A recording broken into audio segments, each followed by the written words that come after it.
Hello my dear friends, myself Nanalal Bargi. Online YouTube classes my smart school में आप सबका हार्दिक स्वागत है। हम फिर से एक नया टॉपिक लेकर के आपके लिए आए हैं।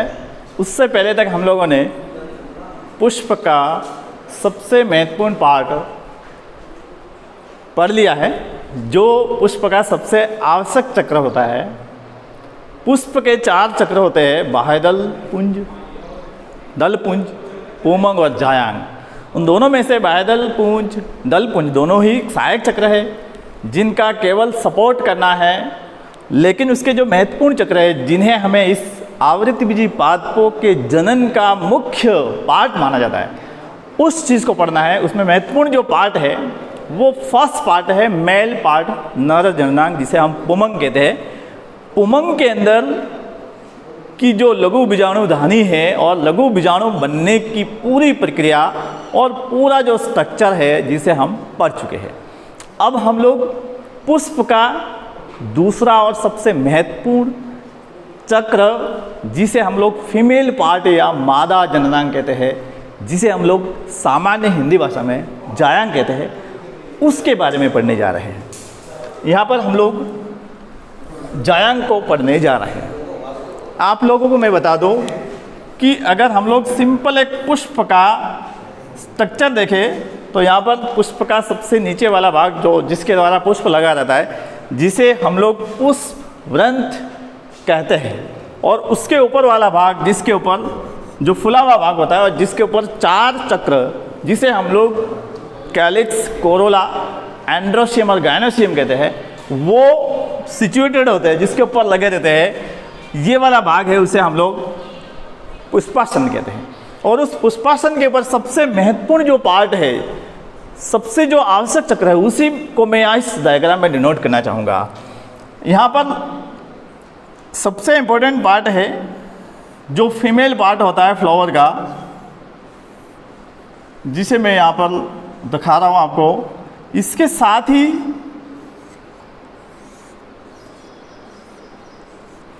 इस स्ट्रक्चर में फ्लावर के सबसे essential part, one of them that is a male part which name is a stamen और a androecium, and second main essential part that name is a gynoecium, जिसे हम लोग जायांग कहते हैं, उसे दिखा रखा है। यहाँ पर ये बाहर वाले जो 2 दिखाई दे रहे स्ट्रक्चर, वो स्टेमन या पुंकेसर है, नर पार्ट है, और उसके अंदर वाला भाग जो यहाँ पर आपको दिखाई दे रहा है,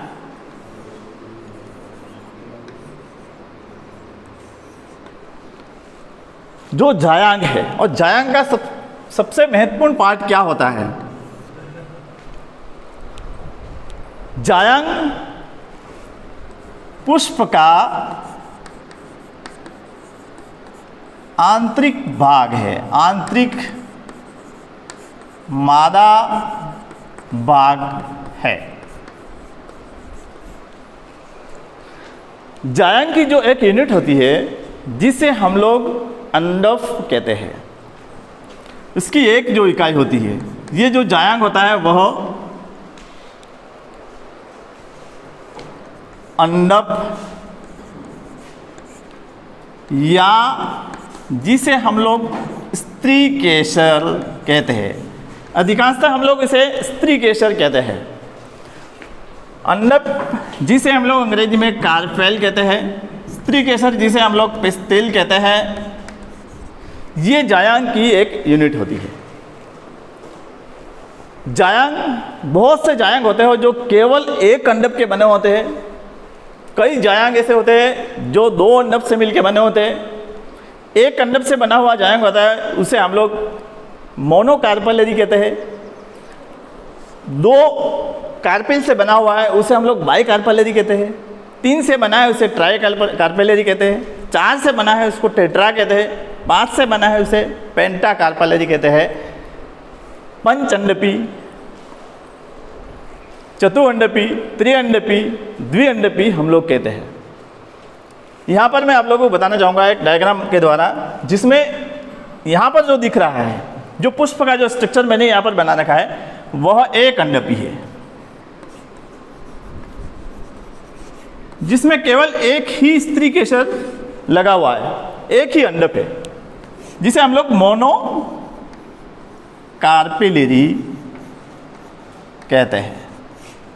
लेकिन अगर उसके साथ दो या दो से अधिक या एक से ज़्यादा कार्पेल्स या अंडप या स्त्री केसर अगर किसी पुष्प में हो तो ऐसे जायांग को हम लोग संयुक्त अंडपी कहते हैं। यहाँ पर उसके हिसाब से अगर जिसमें एक ही अंडप हो उसे हम लोग एपोकार्पस कहते हैं, जिसे हम लोग कहते हैं पृथक अंडपी, पृथक अंडपी। और बहुत ज़्यादा दो से ज़्यादा अंडप है और वो आपस में अगर जुड़े हुए हैं तो उसको कहते हैं संयुक्त अंडपी या सिनकार्पस कहते हैं। एक स्ट्रक्चर में यहाँ पर ड्रॉ करना चाहूँगा। बाय द वे कि ये फ्लावर है और इसका ये नीचे वाला भाग पुष्पवृंत है और ये पुष्पासन है, और उसके ऊपर अगर यहाँ पर एक कार्पल्स है, ये नीचे वाला भाग मैं बता रहा हूँ, यहाँ पर मैंने यहाँ पर दिखा रखा है आपको केवल एक ही अंडाशय दिखा रखा है, जबकि यहाँ पर मैंने एक अंडाशय दे रखा है, दूसरा अंडाशय दे रखा है। इस तरह से यहाँ पर अगर मोर देन अगर ज़्यादा अंडाशय जुड़े हैं और उनकी जो स्टाइल है जिसे कहते हैं वृत्तिका, और वृत्तिका आपस में जुड़ने के बाद में यहाँ कॉमन एक स्टिग्मा बनाती है।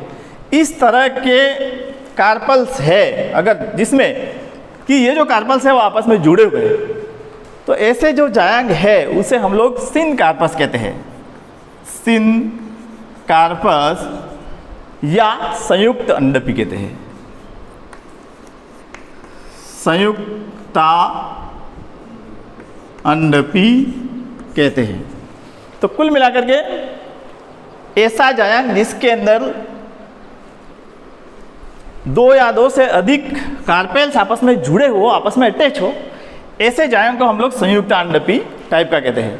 अगर बाय द वे ऐसा गायनोसियम जिसमें ये जो अंडप है वो एक दूसरे से अलग है, यानी आपस में जुड़े हुए नहीं हैं, तो उसको कहते हैं हम लोग एपोकार्पस या वियुक्त अंडपी कहते हैं।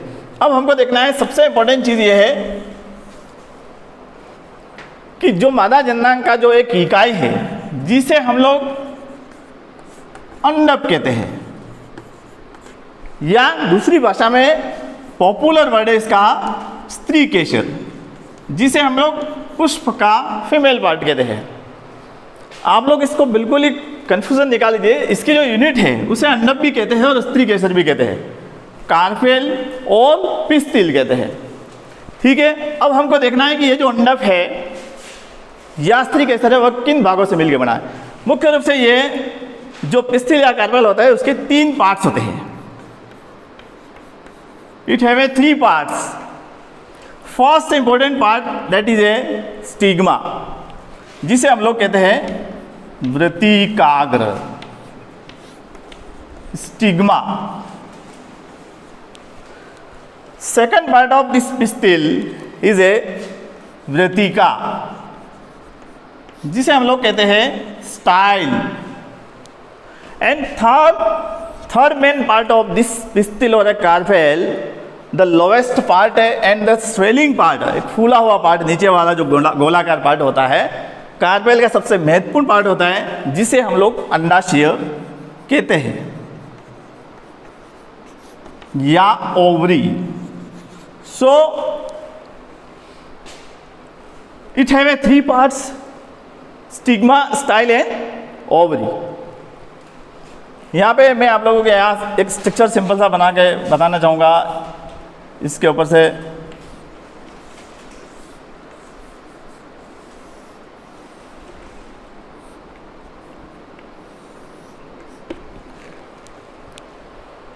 यहाँ सबसे जो ऊपर वाला पार्ट है वो क्या है, स्टिग्मा,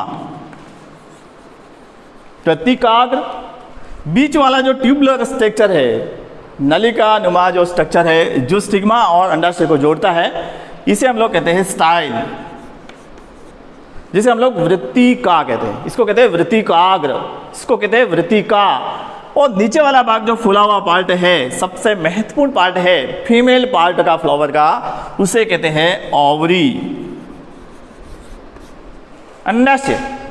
और इस ये नीचे वाला फूला हुआ भाग है। अब यहाँ अगर इसके रोल की बात करें, अगर फीमेल पार्ट का सबसे ऊपर वाला पार्ट है स्टिग्मा और वृत्तिकाग्र, उसका काम क्या होगा? तो सिंपल सी बात है कि ये प्लांट का फीमेल पार्ट है और फीमेल पार्ट का सबसे ऊपर वाला पार्ट है, उसका काम होता है पराग कणों को रिसीव करना। It is a रिसेप्टिकल part of the pistil. ये स्त्री केसर का पराग कणों को ग्रहण करने वाला पार्ट है और परागण के द्वारा जैसे ही मेल पार्ट, जिसे कहते हैं हम लोग पुंकेसर, जिसमें से पराग कण फ्री होने के बाद, मुक्त होने के बाद हवा या किसी भी माध्यम के द्वारा परागण प्रक्रिया के द्वारा यहाँ पर आकर के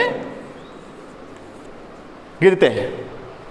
तो ये पार्ट एक रिसेप्टिकल पार्ट है, जो मेल पार्ट है जिसे कहते हैं मेल गैमेट्स कहते हैं, उसको रिसीविंग पार्ट है। दूसरा पार्ट है यहाँ पर बीच वाला ट्यूबुलर स्ट्रक्चर।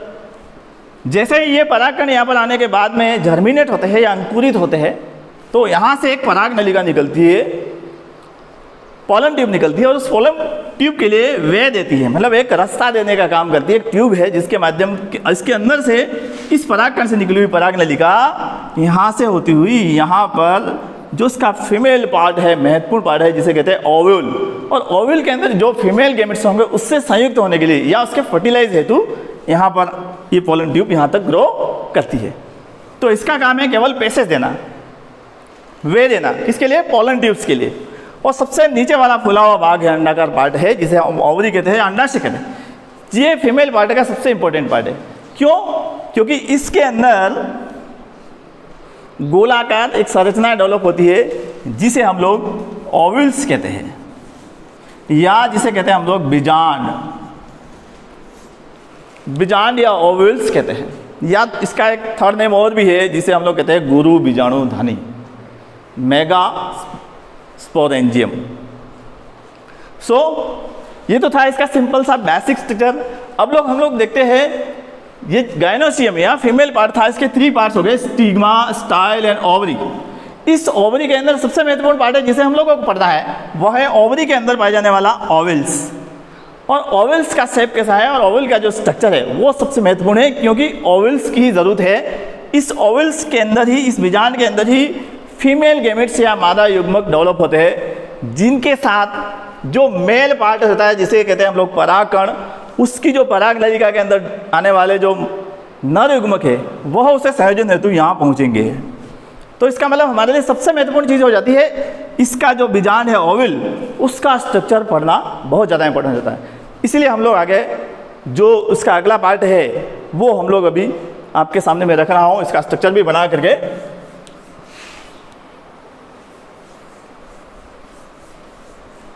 यहाँ पर एक चीज़ देख लीजिए स्ट्रक्चर के अंदर कि ये जो ओवल्स है इसमें बहुत सारे ओवल्स हो सकते हैं। ये जो अंडाशय है उसके अंदर बीजांड एक भी हो सकता है, ज़्यादा भी हो सकता है।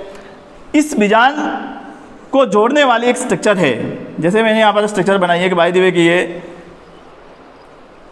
इसकी भित्ति है, इसकी है अंडाशय की भित्ति, और उस अंडाशय की भित्ति से लगा हुआ एक स्ट्रक्चर होता है, एक वृंत होता है, एक स्टॉक होता है, एक डंठल होता है जो इस ओवल्स को जोड़ता है, उसे कहते हैं बीजांड वृंत।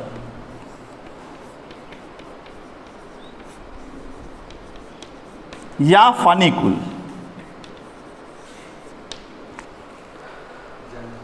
ठीक है, तो यहां पर अब इसके बाद हम लोग इस स्ट्रक्चर को देखना चाहेंगे कि ये जो बीजांड है या गुरु बीजाणुधानी है उसका स्ट्रक्चर कैसा होगा। तो मैं आपके सामने वो स्ट्रक्चर यहाँ ड्रॉ करना चाहूँगा, वो आपको ध्यान से देखना है। महत्वपूर्ण स्ट्रक्चर होता है क्योंकि एग्जाम में पूछा जाने वाला प्रश्न है, प्लस बहुत सारे कंपटीशन के एग्जाम में इस क्वेश्चन को पूछा जाता है, इसलिए इस चीज़ को आपको बहुत सारा ध्यान रखना है। यहाँ कोई कन्फ्यूजन होने की जरूरत है। ये एक फीमेल पार्ट है, इसकी अंडाशय अब बहुत ज़्यादा महत्वपूर्ण हो गया।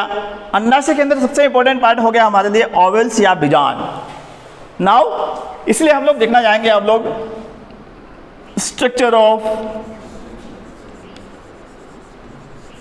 ओव्यूल, या जिसे कहते हैं हम लोग मेगा स्पोरेंजियम, जिसे कहते हैं गुरु बीजाणुधानी।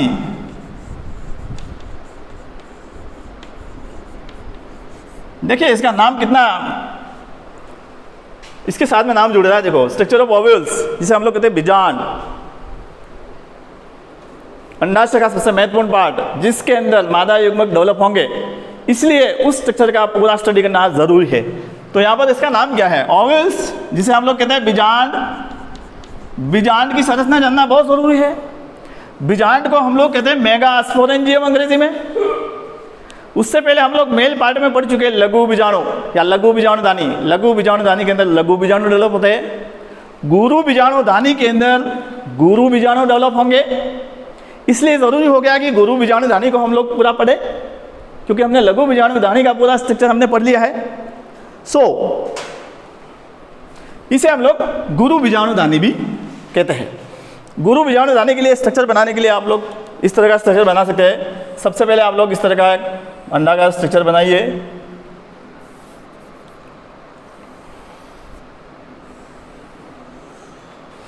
इसके अंदर एक दूसरा अंडा बनाइए। अंडे के अंदर अंडा, ये वाला भाग है पूरा एक टिश्यू वाला भाग है, उत्तकी भाग है, जिसे मृदुत्तक कहते हैं, जो लघु बीजाणुधानी का सबसे महत्वपूर्ण सबसे बड़ा भाग है।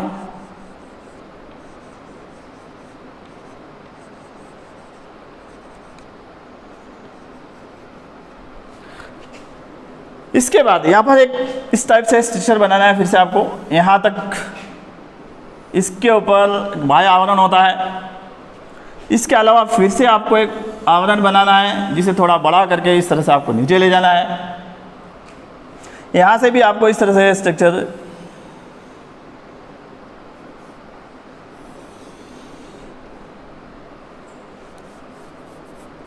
ये वाला भाग यहाँ से जुड़ जाएगा, यहाँ पर इस तरह से जुड़ जाएगा।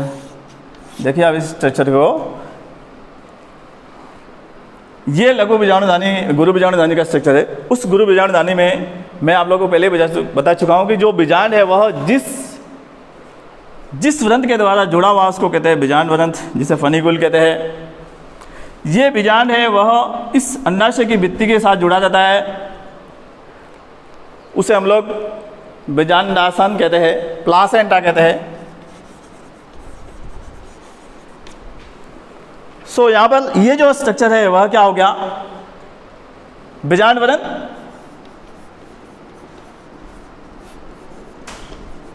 जिसे हम लोग कहते हैं फनिकुल। इसी फनिकुल के द्वारा ये अंडाशय की भित्ति के द्वारा जुड़ा रहता है, और जुड़ा रहने का जो सिचुएशन है, स्थिति है, उसी को हम लोग बीजांडासन या प्लासेंटा कहते हैं। अब ये वाला भाग, ये बीजांड व्रंथ है, वह इस बीजांड इस ओव्यूल के जिस भाग से जुड़ा हुआ है, इसे हम लोग कहते हैं नाभिक या हाइलम।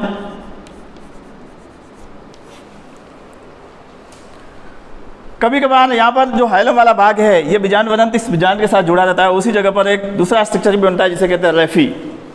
एक उभार डेवलप होता है। यहाँ पर ये सबसे महत्वपूर्ण पार्ट है, जो पूरी तरह से पेरेन मृदुकीय कोशिकाओं का बना हुआ होता है। पेरेनकाइमेटस टिश्यूज और सेल्स का बना होता है, जिसे हम लोग कहते हैं बीजांडकाय, जिसे हम लोग कहते हैं न्यूसिलस। बीजांडकाय मृदुकीय कोशिकाओं का बना हुआ महत्वपूर्ण भाग है। इसके बाहर इस बीजांड को आवरण करने वाली दो भित्तियां हैं, जिसे हम लोग कहते हैं अध्यावरण, एंटेगुमेन। अध्यावरण इस बीजांड को आवरण करने वाली, उसको घेरने वाली जो परतें हैं, उस परत को हम लोग अध्यावरण या इंटेगुमेंट्स कहते हैं। ये जो इंटेगुमेंट्स है वह दो है। There are two integuments. जो एक्सटर्नल, जो बाहर की तरफ जो अध्यावरण है इंटेगुमेंट्स है, उसे आउटर इंटेगुमेंट्स कहते हैं। आउटर इंटेगुमेंट या बाह्य अध्यावरण। यहाँ पे ये जो दिख रही है वो आउटर इंटेगुमेंट्स है। इसके इनसाइड वाली जो स्तर दिख रही है उसे इनर इंटेगुमेंट्स कहते हैं।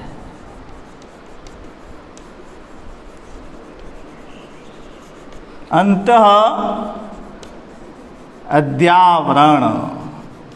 कुल मिलाकर के इस ओवल्स के ऊपर जो बाहर का जो कवर होता है इंटेगुमेंट्स या अध्यावरण कहते हैं, दो परतों का बना होता है। सबसे एक्सटर्नल मोस्ट जो आउटर वाला जो लेयर है उसे हम लोग आउटर इंटेगुमेंट्स कहते हैं, बाह्य अध्यावरण।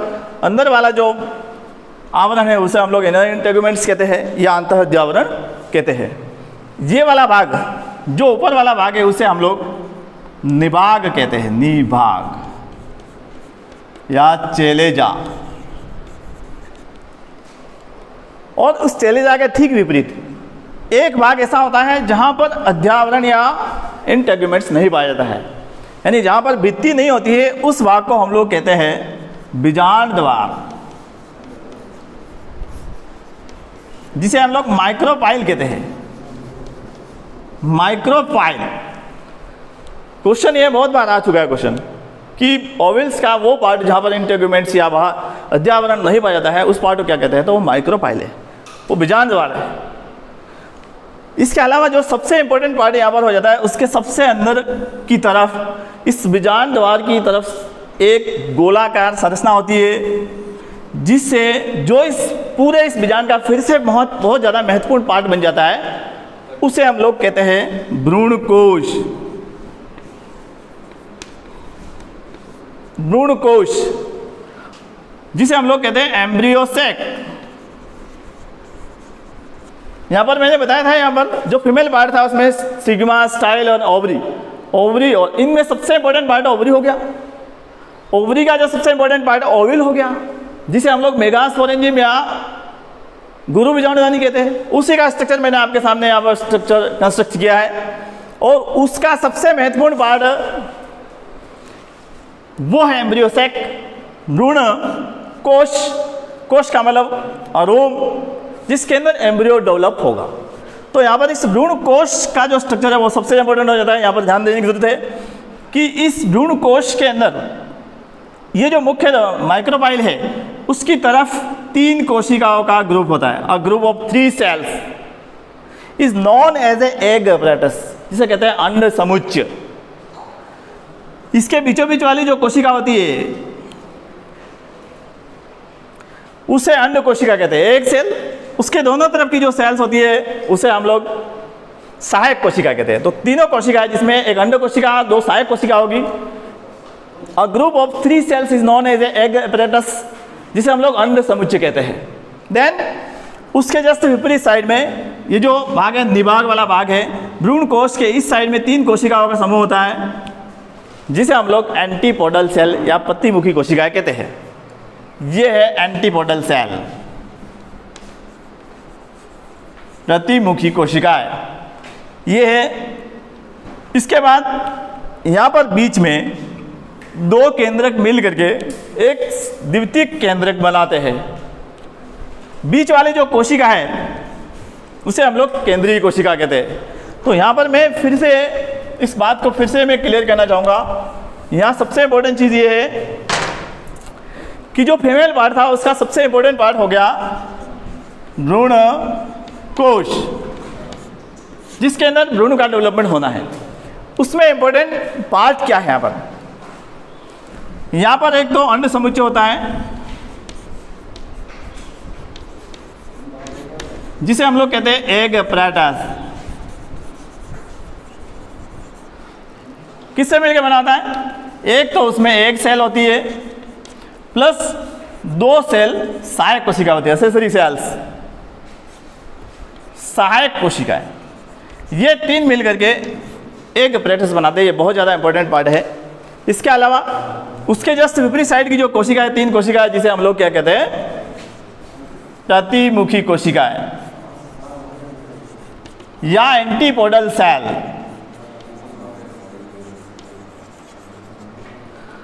और बीच में 2 केंद्रक आपस में मिलने के बाद में द्वितीयक केंद्रक या सेकेंडरी न्यूक्लियस बनाते हैं। बीच में एक बड़ी कोशिका होती है जिसे हम लोग केंद्रीय कोशिका कहते हैं।